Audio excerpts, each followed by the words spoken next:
Good morning. Welcome to this place of justice and hope. In this Unitarian Universalist congregation, we affirm that no matter who you are, who you love, or where you are on your journey, you are welcome here. And for those of you joining us online, we are so glad you're with us. If you are visiting with us today, please sign the visitor's book in the living room. And if you would like to join us for coffee hour downstairs, we would love to greet you. And to help us with that, there's green mugs available. I'm Tony Metters. My pronouns are he and him. I'm pleased to be with you today as our worship associate. Our music is provided by Jamie Passman and the Celebration Singers, proudly directed by Julia Beckman. Please put your phones in worship mode, but during the service, feel free to access social media and let folks know that you're here with us today. Child care for children under the age of 5 is available in our playroom located across the alley in the RE building. Youngsters are welcome to join the group and play when the older children are sung out. Please know that all ages may remain in the service. All voices are welcome here. There's always a lot going on around the church, so I'm going to fill you in on some church life here. You can read all about it in News and Notes, which arrives in your inbox every Friday. I look forward to that every week. There are printed copies downstairs, and if you're not receiving News and Notes and you'd like to receive it, stop by the welcome table, again in the living room, and sign up to receive that. Today's announcements. I've been informed that Jay Van Cura has replenished the clothing with some sweaters. So in addition to the other clothing that was there, that's been augmented with sweaters. So please go on down there, and that's in honor of his late wife, who we all remember and love. Please join us for our program this evening with the Vivekananda Vedanta Society of Chicago. It's at 5 p.m. And we are celebrating the anniversary of Swami Vivekananda's talk here on October 15th, 1893. Yes, I said 1893. Did you all catch that?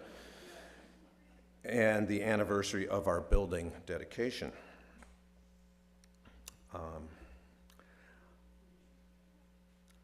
Okay, the auction. Mission Possible, it's almost here. It's coming quickly. So it's moving along. This is all made possible by your donations of goods and services, and any that you may get from the wider community, local businesses, etc. And there will be a table downstairs where you can sign up and learn more.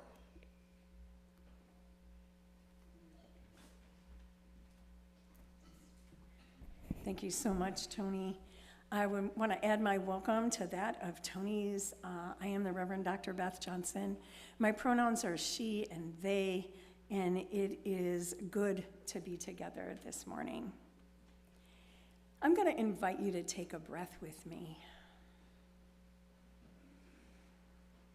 Knowing that we come from various parts of our day, various parts of our lives, even various parts of ourselves. Sometimes we come with joys, sometimes we come with sorrows, often we come with both. I'm beginning this service this morning, and we will end the service this morning with a moment of silence as we acknowledge the war with Hamas and Israel. We acknowledge the complexity, the loss of life, the tragedy.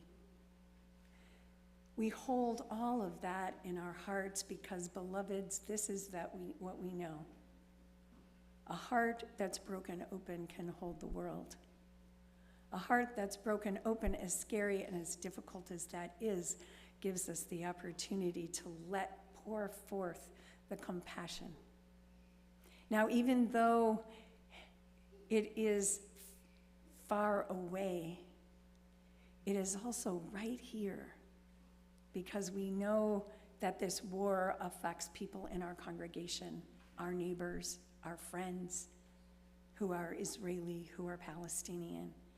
And we just hold all of that because we know in coming together as a community, even though we may not be able to do something as we wish we could, what we can do is hold in our hearts to pray, to hold an intention for peace, for justice, for equity, for care.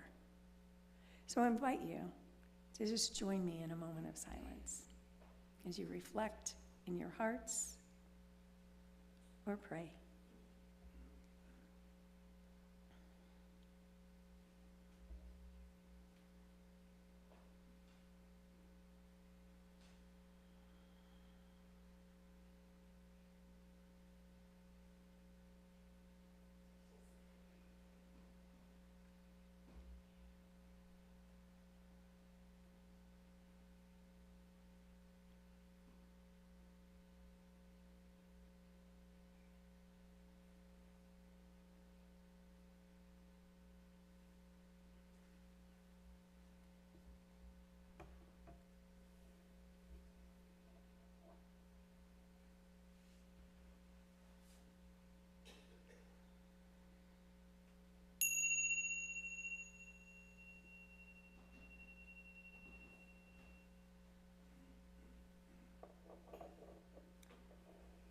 As I thought about what words I could possibly have for today,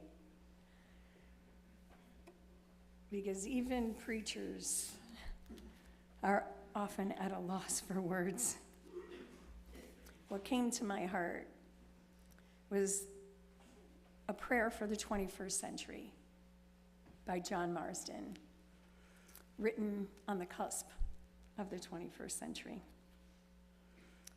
We didn't know we would be here then.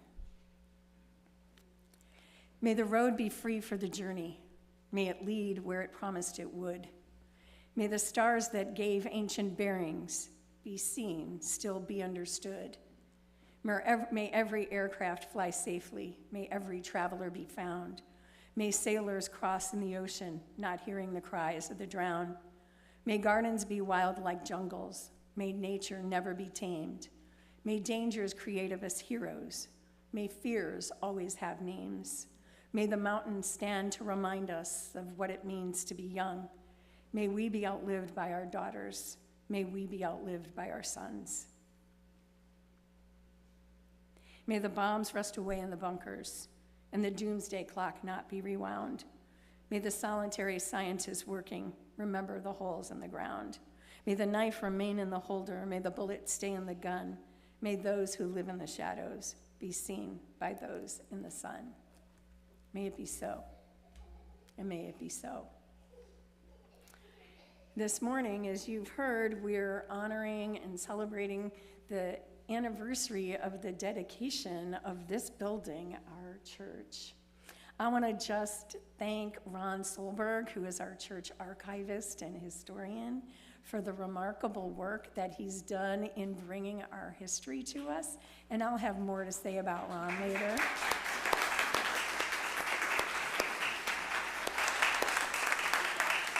And you will hear from Ron later. And as we thought about the songs that we wanted to use for this morning, this is a song that's near and dear to the heart of our director of programs, Pam Fodor. And I am so glad that we are singing it while you are here in the sanctuary with us. Beloveds, I invite you to rise in body or spirit and sing hymn number 1 in the gray hymnal, May Nothing Evil Cross This Door.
will now light the chalice.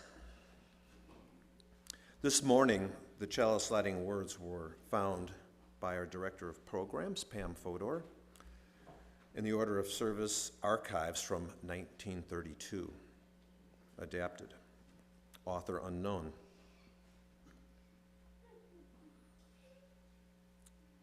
Under the shelter of the friendly roof we have gathered,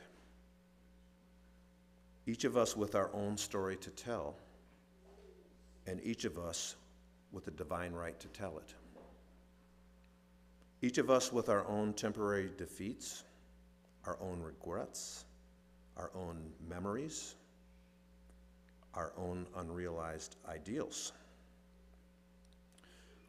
We incarnate, for a little while, a part of the common human life, a brief moment on the stage, a few lines to speak about the vast universe roles in grandeur and precision. We would be poised and know the refuge of great thoughts. We would hallow all human life, enrich our own lives, and throw against the backdrop of the universe the glory of an undaunted soul. We light our chalice this morning in honor and celebration of the undaunted souls who have thrown their undaunted souls, wisdom, and commitment to building and sustaining this church,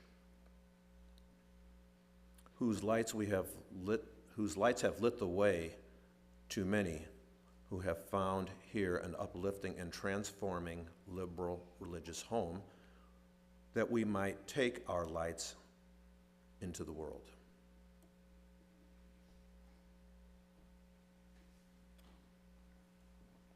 Pam Fodor, it's now time for all ages.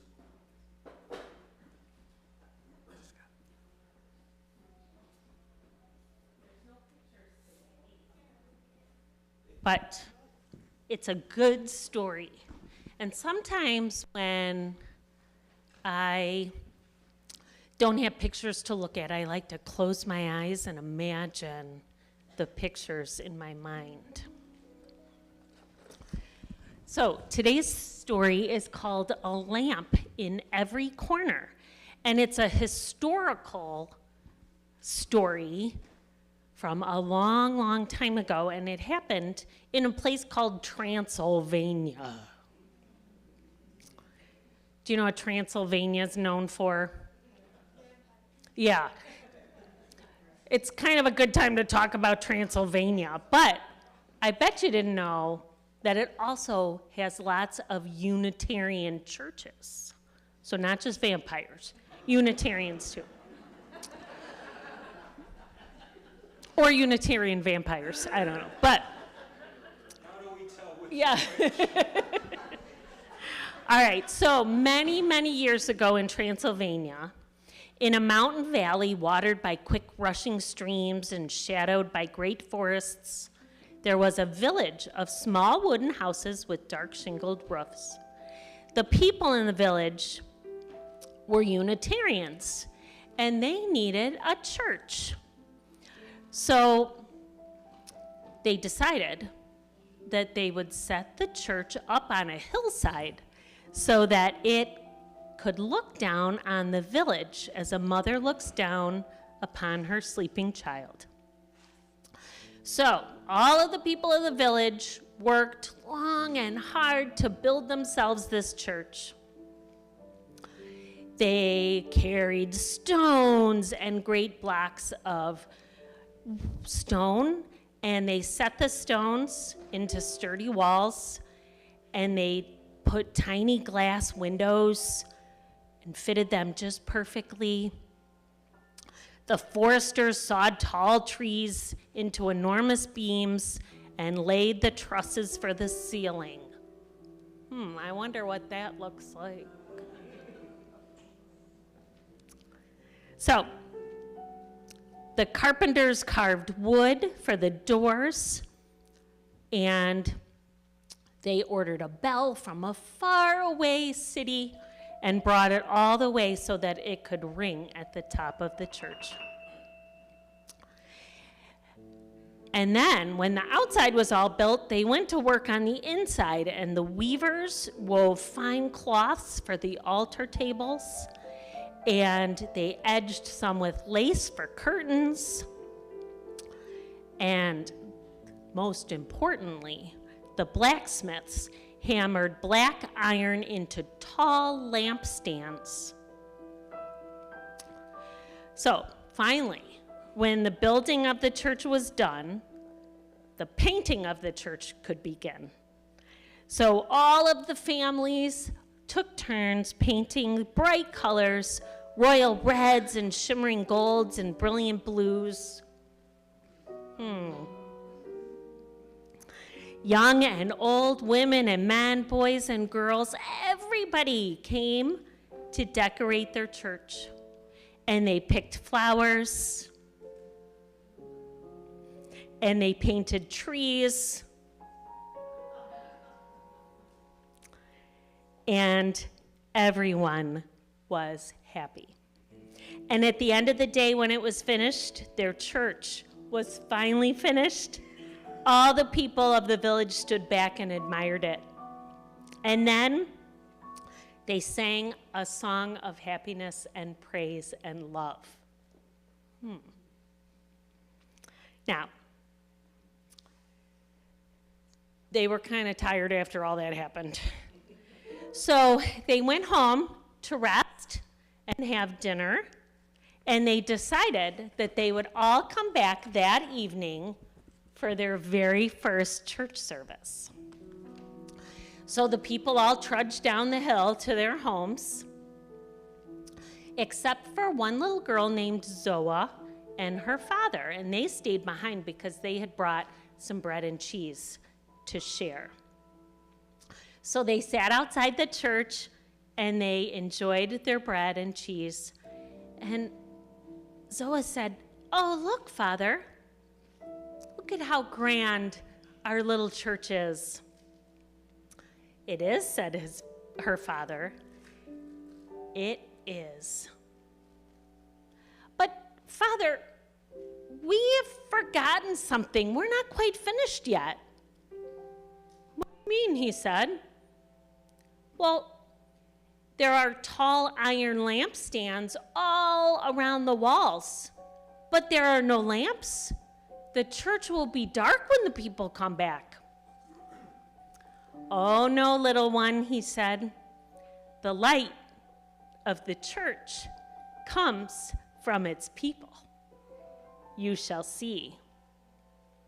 And so he climbed up the bell tower and he pulled the heavy rope and rang the bell to call the people to worship. And then he took his daughter by the hand and he led her back outside, and they waited on the grassy hill next to their beautiful church of strong gray stone. Now the sun was setting behind the mountains and night was coming soon. Yet in the growing darkness, tiny points of light came from many directions and moved steadily up the hill. Each family is entrusted with a lamp, the father told his little one. Each family lights its own way here. You could just pass the boxes. I'll give these guys. Everybody's gonna get a lamp. I'm so excited about this.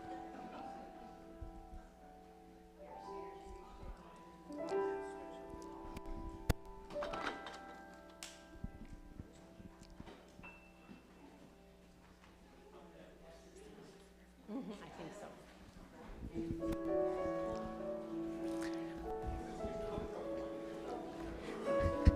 So coming around is going to be a box with a lamp in it.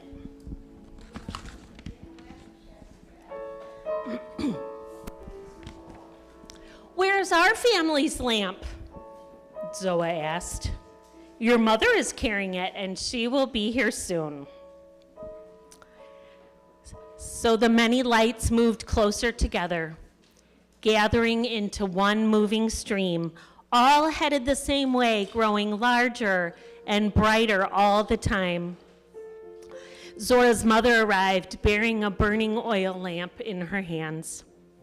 The father lifted Zoa so she could set the family's lamp high on its tall iron stand.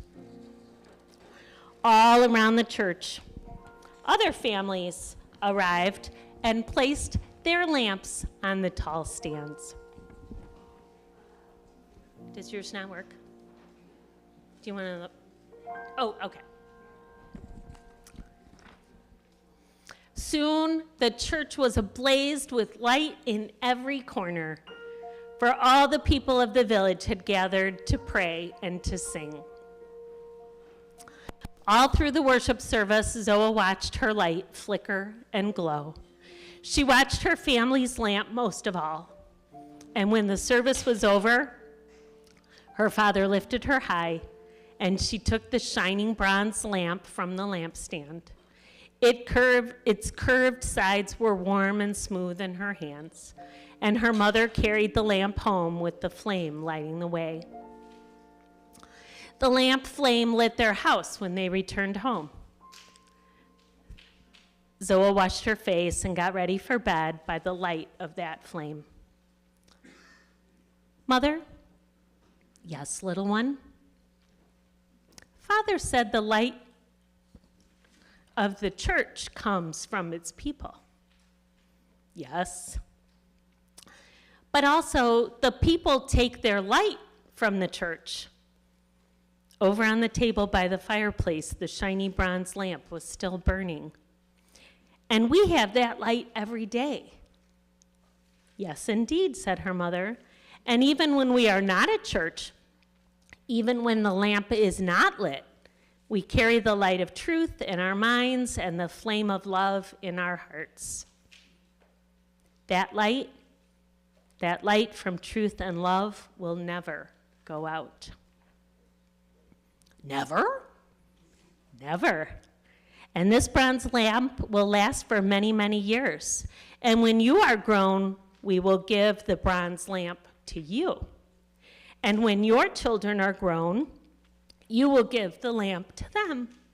And all of you will carry it back and forth to church every time.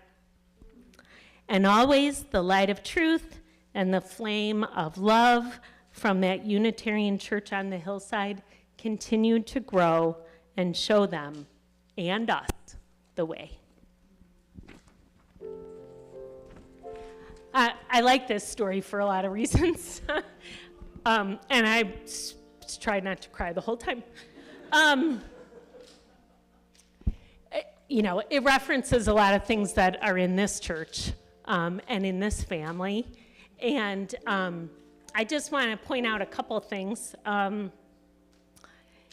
Do you know why we call the room in the back of the sanctuary the living room? Do you know? It has couches. Yes, it does have a couch. Well, the idea is that church is an extension of your home. So we all have living rooms in our homes, and so we can extend our home into our church. And I wonder if you ever noticed that the fireplace in the living room comes out on the other side in here. And that is because the church's light and warmth comes from its people. And we carry it to church and back home to our living rooms every week. So, may the lamp that you hold light your way back and forth.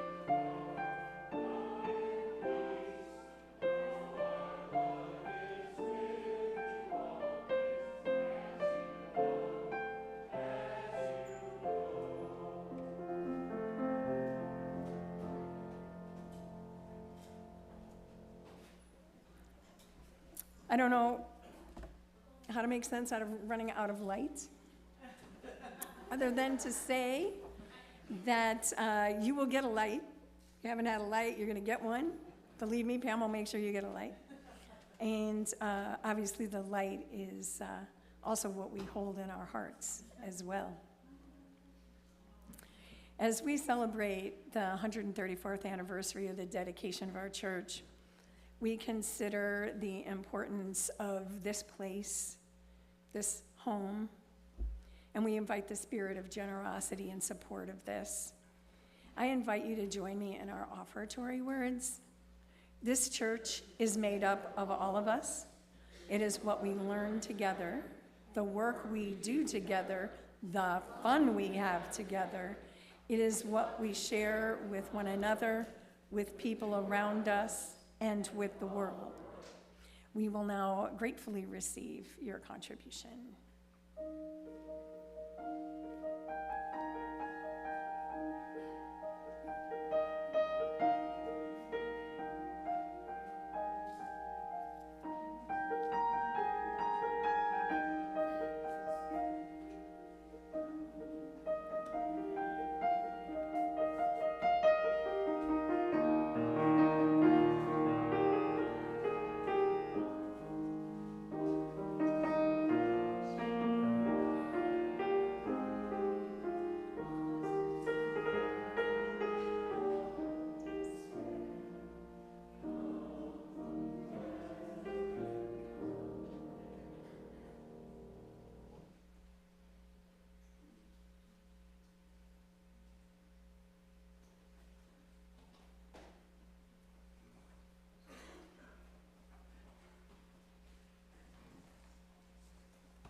then there's some expectation I say something after that.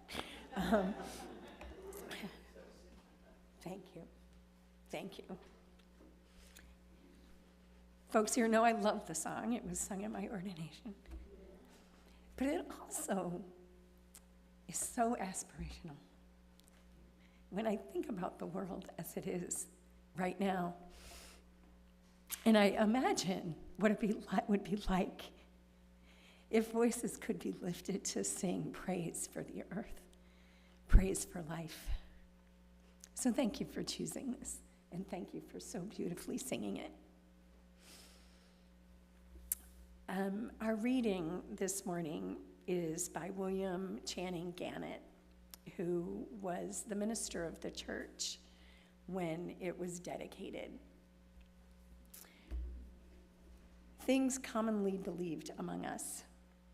We believe that to love the good and to live the good is the supreme thing in religion. We hold reason and conscience to be final authorities in matters of religious belief. We honor the Bible and all inspiring scripture, old and new. We revere Jesus and all the holy souls that have taught people truth and righteousness and love as prophets of religion.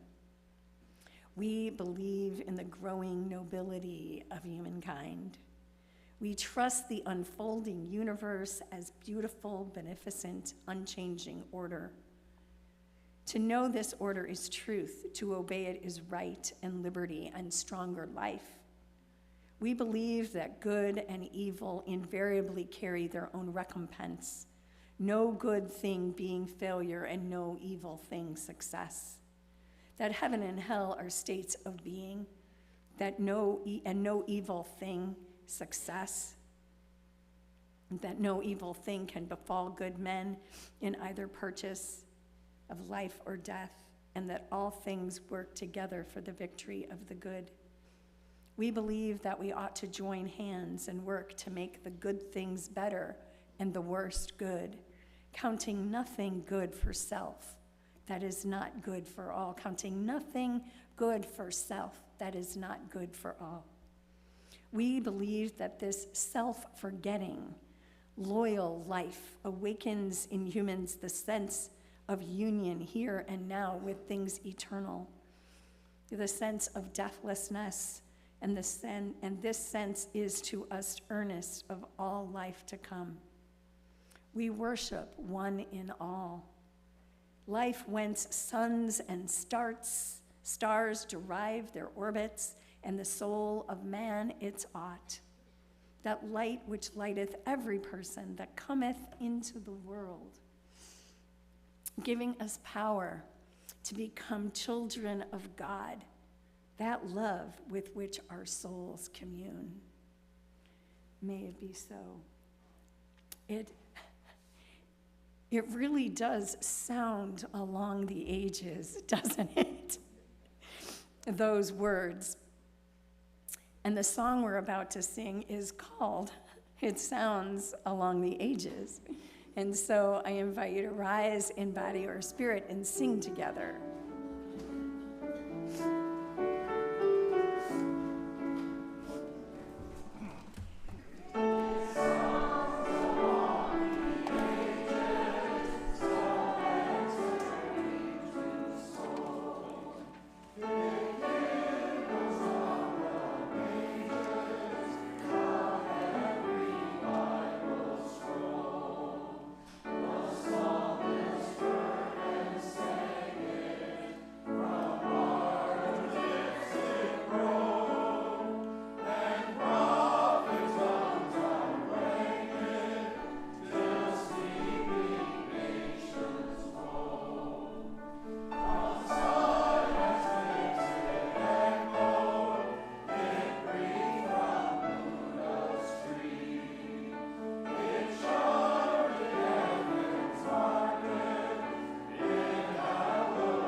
Pam Forder and Reverend Beth, you took the words right out of my mouth. I don't. Bears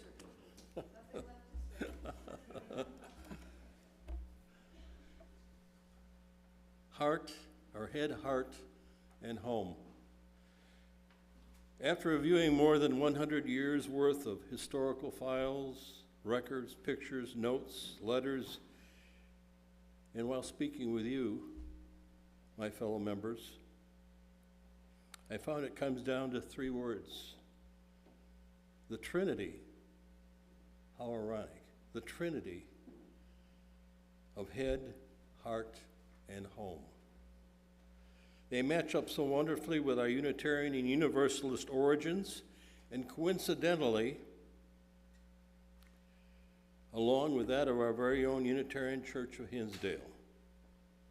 But it's so ironic that it is another Trinity, that of a polytheistic God, head of the Father, Son, and Holy Spirit, with which Unitarians traditionally have had some problem. But I'm hopeful that they, along with you, will reconsider this new Trinity, one to which I admittedly have finally succumbed. The first word in the Trinity of words, head, it is only reasonable to turn to William Ellery Channing, the founder of the American Unitarianism, to tell us about the head, the crown cradling our brains. Let me quote, did I put it here? Here we go. Let me quote a line from Channing's book, this 1832 book. This is it, by the way. We must never forget that our rational nature is the greatest gift of God. It is a greater gift than any outward aid or benefaction, and no doctrine which degrades it can come from its author. The development of it is the end of our being. Thus spake Channing.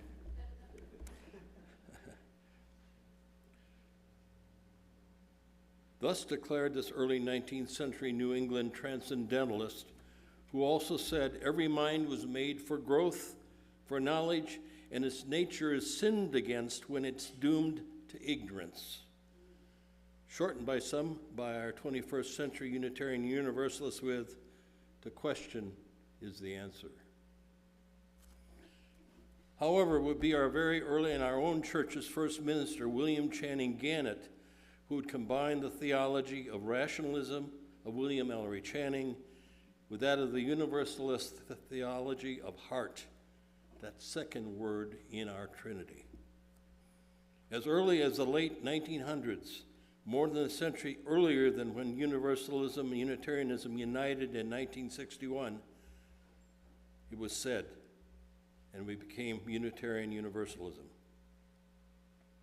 It was Reverend Gannett, our very first minister, who echoed Channing's earlier words by amplifying some with freedom, the method in religion, in place of authority, fellowship, the spirit of religion in place of sectarianism, character, the test in religion in place of ritual or creed, service or salvation of others, the aim in religion in place of salvation of self. Furthermore, it was Gannett who collaborated with prominent Midwestern Unitarian minister Jenkin Lloyd Jones with a collection of sermons called The Faith That Makes Faithful. When Jones in 1882 founded Unity as an organ of Western religious radicalism. Reverend Jones is credited with participating along with Swami Vivekananda in supporting the Chicago-based Parliament of World Religions in 1893, an organization's assembly that our own Reverend Beth Johnson recently attended and reported in a sermon to us. Thank you. Swami Vivekananda was himself present in 1893 to speak to the Parliament and to our early church with his, and these were his words, May he who is the Brahman of the Hindus, the Ahura Mazda of the Zoroastrians, the Buddha of the Buddhists, the Jehovah of the Jews, the Father in heaven of the Christians, give strength to you to carry out your noble idea. Interestingly, a 20th century neuroscientist and author, Abhay Naskar, born in Calcutta, India, addresses matters of the heart in another way with love is boundless, love is limitless, love is conditionless. People have made a mess of this world because they placed barriers around love, because they have raised walls and imprisoned the most universal life-giving force of the world behind these walls. What's happening in the world? Those words shake me. Those shake me morally to our very core, and we witness worldwide these travesties. You may be asking, to what religion does Abhay belong? His reply, this is what he said: I am a Christian to the Christians, a Jew to the Jews, a Muslim to the Muslims, a Hindu to the Hindus, and an atheist to the atheists. Seems that Naskar may be a Swami Vivekananda reincarnated. So what about home? The third component of our Trinity. It was with his 1895 The House Beautiful sermon that was published as a book with the same name that Gannett introduced us and our religion to a new place. That sermon's message so motivated early architect Frank Lloyd Wright and his movement that Wright supported Gannett's published efforts with personal illustrations. We'll complete this head, heart, Trinity, with home, with excerpts from Gannett's sermon book. Gannett. A certain sentence, only 8 words long, did me great good as a young man. The idea of beauty is simplicity and repose. It applies to everything, to all, curtains and carpets, tablecloths, to dress, to manners, to talk, to sermons, to style in writing, to faces, to character. The idea of beauty is simplicity and repose. He continues, and without any money at all, what grace the fields and gardens offer us, if only we have eyes to see it, hearts to love it, hands to carry it home. To be a growing flower anywhere is to be beautiful. Consider the lilies, said the young Hebrew prophet. And we do consider them. We want some of them nearer than the field. The little exiles of the flower pot bear mute witness that the house wherein they live is a building of God, a house not made with hands. Gannett continues, I must say a word about 2 other things, seldom thought of as house furnishings. One of them is books. Think of what a book means. It means meeting the poets, the thinkers, the great and genuine heroes. It means admission to the new marvels of science. It means an introduction to the noblest company that all the generations have generated. But another thing, according to Gannett, which passes manufacturing, is our guests. They are surely an important part of this household furniture as the chairs we buy for them to sit in. It must be a pleasure to know that neighbors look forward to an evening around the fireplace or a chat and a laugh over the tea tables. The truest hospitality is shown in the effort to entertain, not in the effort to entertain, but in the depth of welcome. What a gift loves to come, when a gift comes to love and come again, whereas not the meal, for those to sit in the meal is what they come. Count the guests who are always glad to come and always make you glad they come as best pieces in our household furnishings. And still one thing remains to furnish this house beautiful. The most important thing of all, without which the guests and books and flowers and pictures and harmonies of color only emphasize the fact that the house is not a home. I mean the warm light in the rooms that comes from kind eyes, from quick unconscious smiles, from gentleness in tones, from little caresses of manner, from habits of thoughtfulness for one another. It is like a constant love song without words, whose meaning is we are glad that we are alive together. It is cheer, it is peace, it is trust, it is delight. It is these for all those in each other. Shared memories make a part of it. Shared hopes and fears, shared sorrows, shared self-denials make a very dear part of it. Certainly love is the force by which and the place in which God chiefly fashions souls to their fine issues. Is our mere body fearfully and wonderfully made? As a personal postscript to this message, Gannett says, a greater marvel is the human mind and heart and conscience. To make these homes spring up the wise world over. There are life schools in which the powers of an individual are successfully awakened and trained as year by year these pass on through the differing relations of child, youth, parent, elder in that circle. Now I continue on in a somewhat different direction, but I must add this. I congratulate you members, friends, and guests who have contributed so mightily to this, our house beautiful. But specifically, I have to recognize Charlie Fisher. Charlie, stand up for a moment.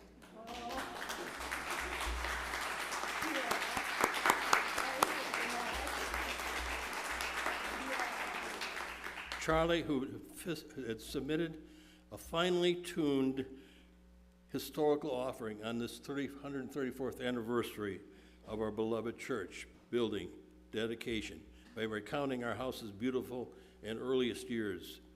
It will be featured in next Friday's News and Notes, our church newsletter.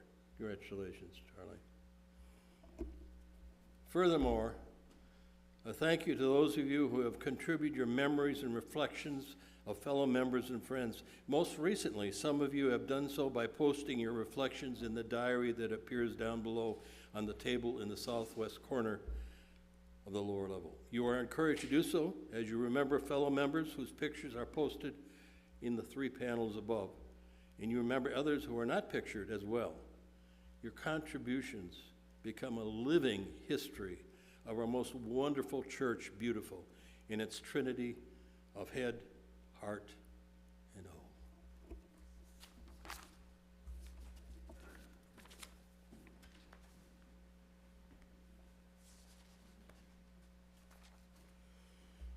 Beautiful. Thank you so much.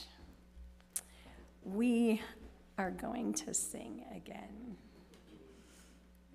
Invite you to actually rise in body or spirit.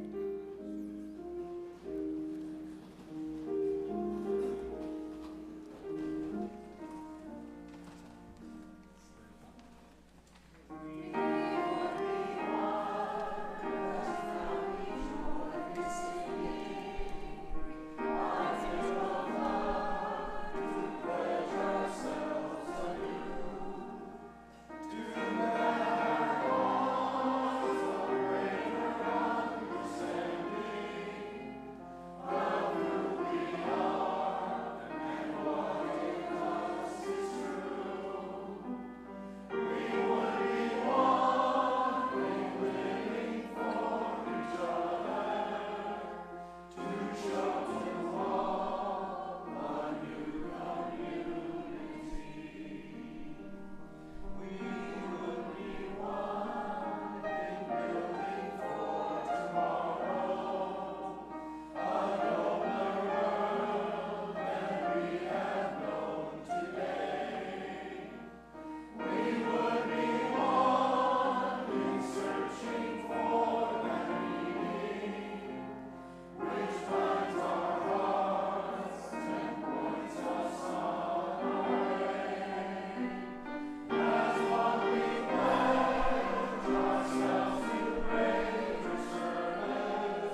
Beloved, I invite you to breathe with me again.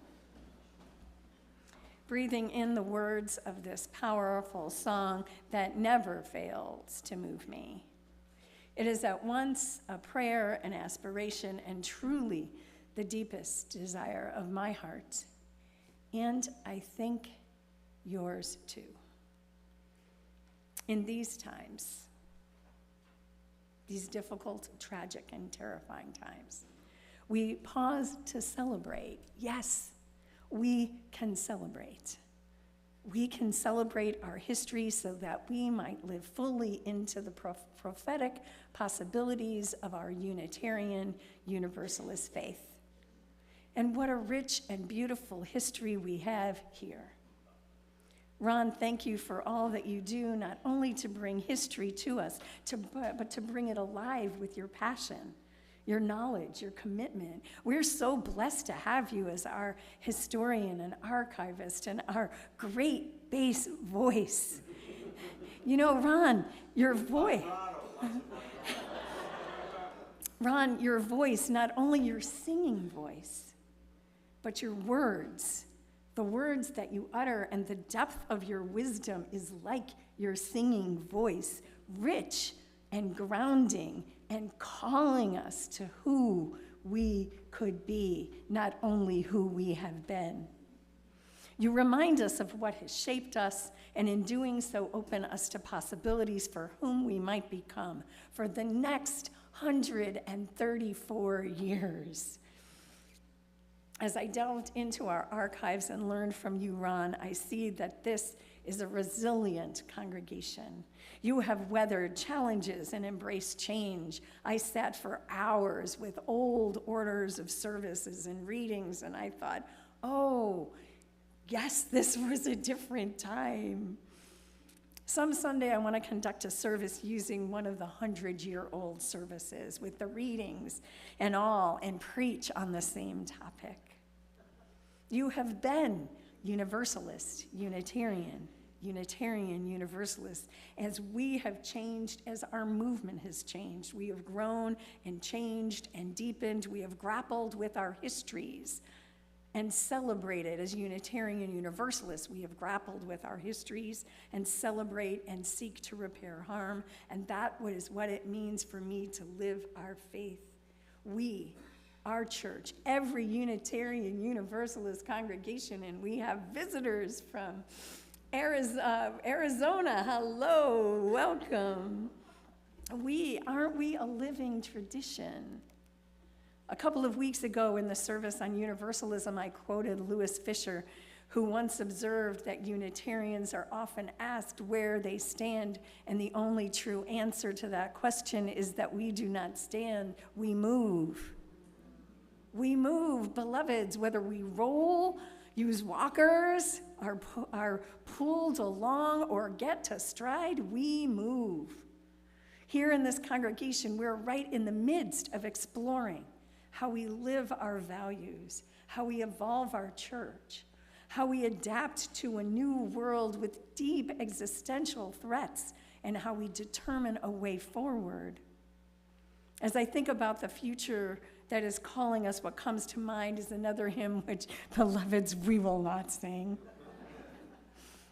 Written for a joint hymnal put out by the American Unitarian Association and the Universalist Church of America, gesturing toward the growing connection between the Universalist and the Unitarian movements.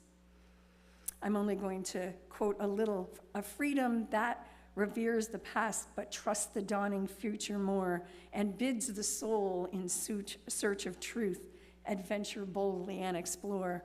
Prophetic church, the future awaits your liberating ministry.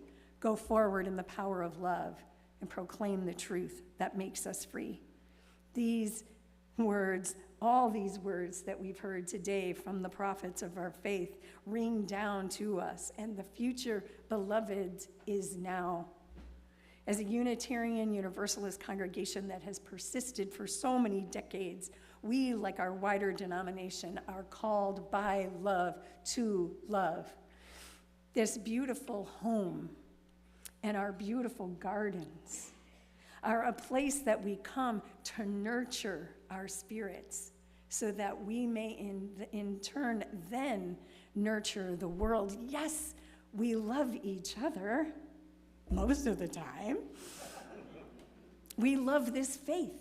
It is a saving faith. You've heard the saving message over and over and over, that we are one, that we strive to build a better world grounded in the principles of justice, equity, compassion, generosity, interdependence, pluralism, renewal. All of these are the values that we bring. And y'all, we don't want to keep them just to ourselves. We have a light, and we are going to let it shine.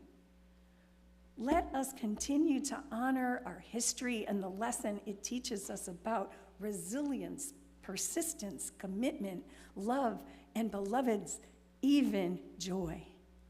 Even joy amidst suffering and sorrow, a joy that reminds us that we are alive, vibrating with the atoms of the beginning of time in our bodies, that we may take out what we learn, tentatively, always knowing that there is more to learn, that we don't have all the answers, but that we seek in community, not just this community, but with our partners in the wider community who have truths that we need to hear. Let us take all of that into the future that calls us on. May it be so. I love you. Please join me in our chalice extinguishing words. Although we extinguish this flame, but not the light of its truth, the warmth of this community, nor the fire of our commitment. These we carry in our hearts and share with all the world.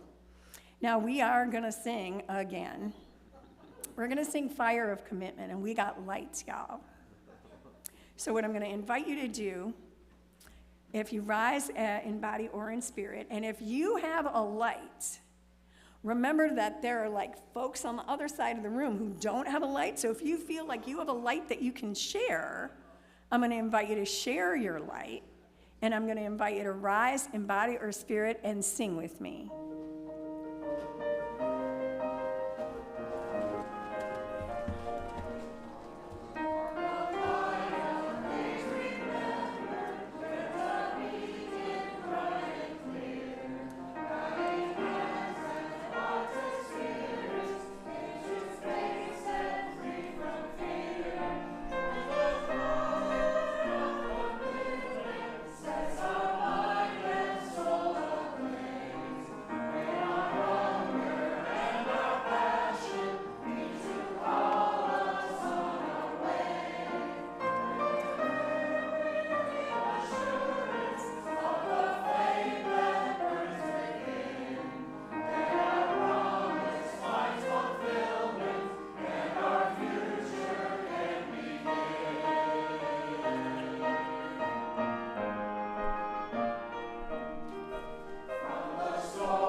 bring that light into the world.